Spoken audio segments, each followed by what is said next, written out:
Hi, this is Tom Blodgett from Genda Industries. Today we're going to unpack the Hapstone knife sharpener and put it together for you. So come in here, it's fresh out of the box. When you get it, open it. Right. Styrofoam packing for protection.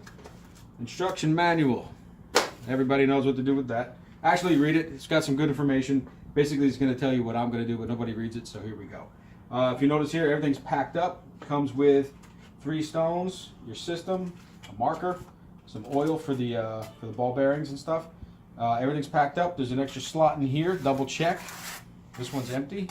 There is one more thing back here. So watch out for it. Don't forget that when you're unpacking. Okay. Basically, everything's included here. So you get the 3-point guide, the angle cube rest, the actual Hapstone itself, 3 stones, some oil, a pen, and your arms and rods and drill stop collar. That's it. Okay, so with that done, this is what it looks like unpacked, and we'll proceed to put this together. Okay, so here it is unpacked for the box, and basically we're going to put it together. So drill stop, the 3-point guide is here. We're going to put that aside. This is our angle cube holder. This is the rest for the angle cube. We have the actual body of the Hapstone here. We have the guide for the incline. And we have the rod that you're going to put your stones on, with the drill stop collar, and the angle adjustment here, and the front feet. So, okay, what's really cool about this is it comes with its own tools. So you're going to get 1 or 2 Allen keys. And basically one is for the smaller ones that you're going to see here in your drill stop collars stuff here, your stops, and then the other Allen key is basically the one you're going to use here. And it actually stores on the back. It's got some magnets on the back, so it's actually totally cool. So you can store them underneath. You don't have to worry about losing them too much.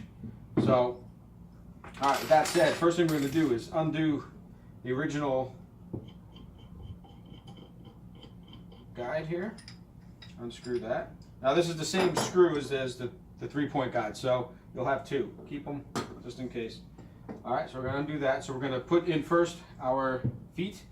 So there's a magnet here in the front, and I just want to point out when we were undoing this, I had a problem keeping. I thought my table was uneven, but basically this is how powerful that magnet is. I'm about, basically we put it in, it's grabbing,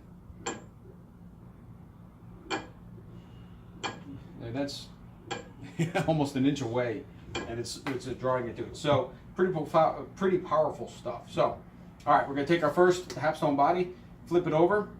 There's an actual hole here. We're going to take the first part of the leg here. It has a screw on the top, so you unscrew it with your Allen key. And this one's already ready to go.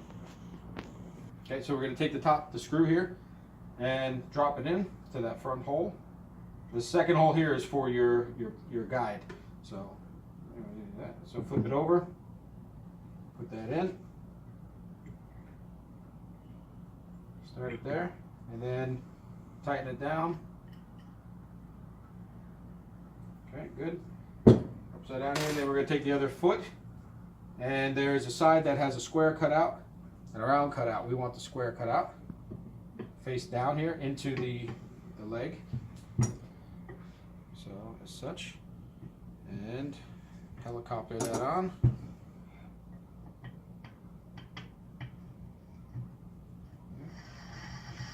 Okay, what's so cool about this is actually it can be slightly adjusted because sometimes your surface isn't flat.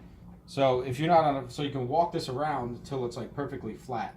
Then get back in here and tighten that down. So what happened when I adjusted that, it wasn't square, it was kind of off-centered. So by loosening it, the top hole, the top screw came undone. So I was able to manipulate that a little bit. So get that so it's true, then you're gonna send it home. No wobble. Okay, so that's in good there. Home. Okay, so that's your basic there.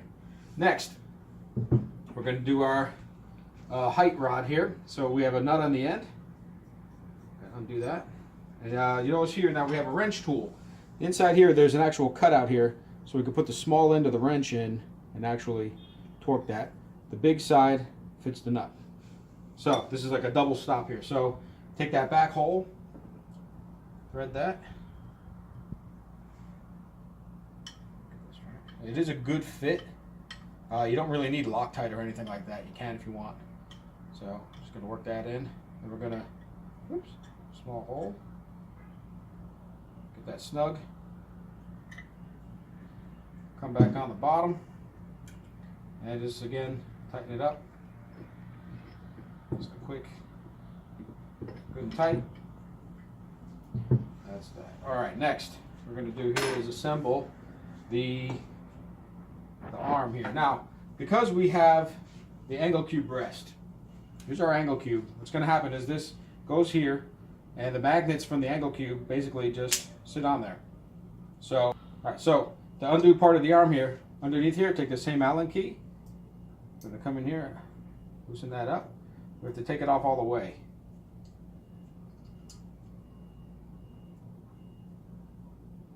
Okay. Top here comes off, but we have to just take it off all the way. It slides out. Okay, then we put the angle cube rest, black side up, because this is the part that's going to be receiving the magnets, so it won't scratch the paint.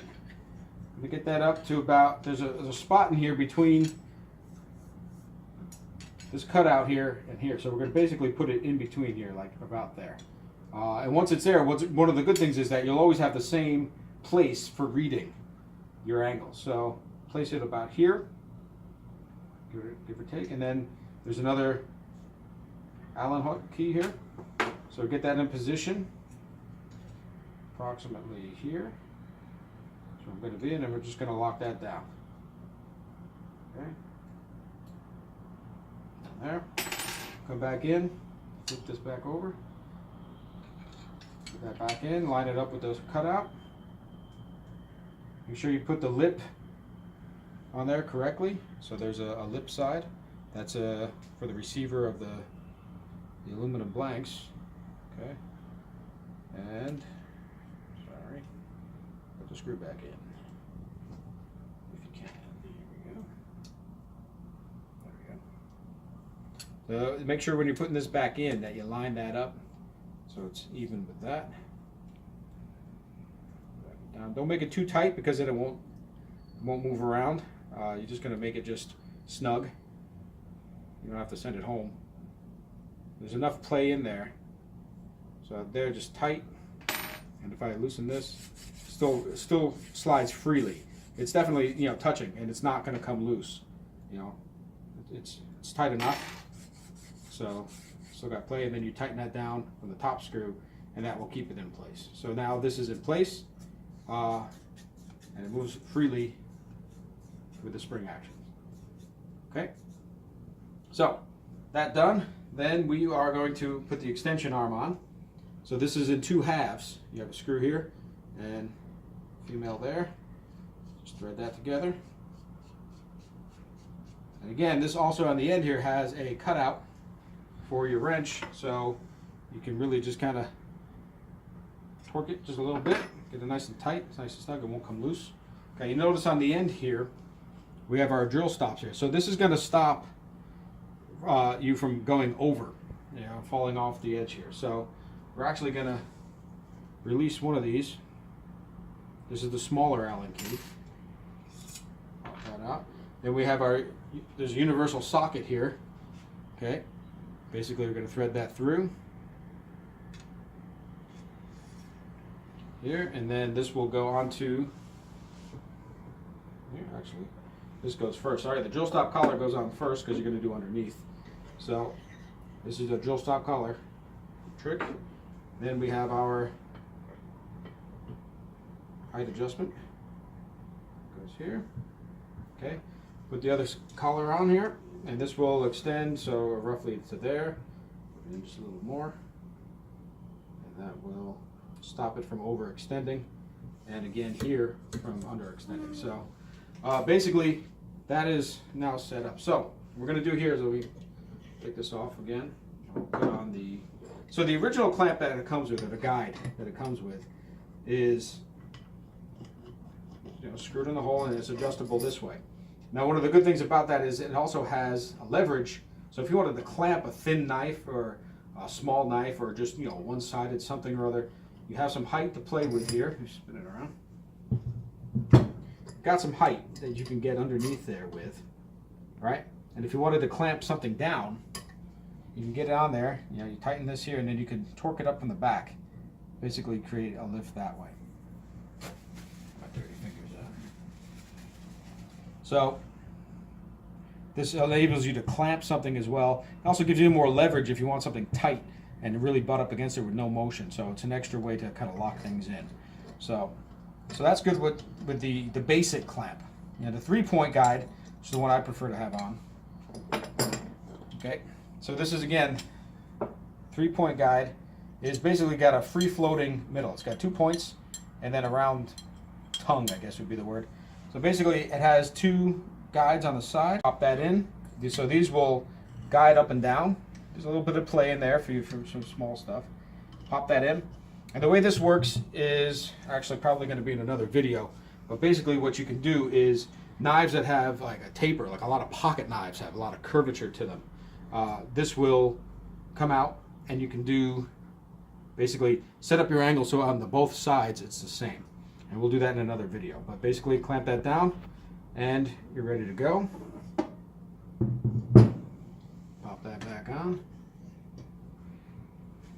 And there it is, the Hapstone, ready to use. And there it is, you're set up to go. It's solid. The magnet on here is rock solid. I mean, that's tight. You put your stones in and you're ready to go.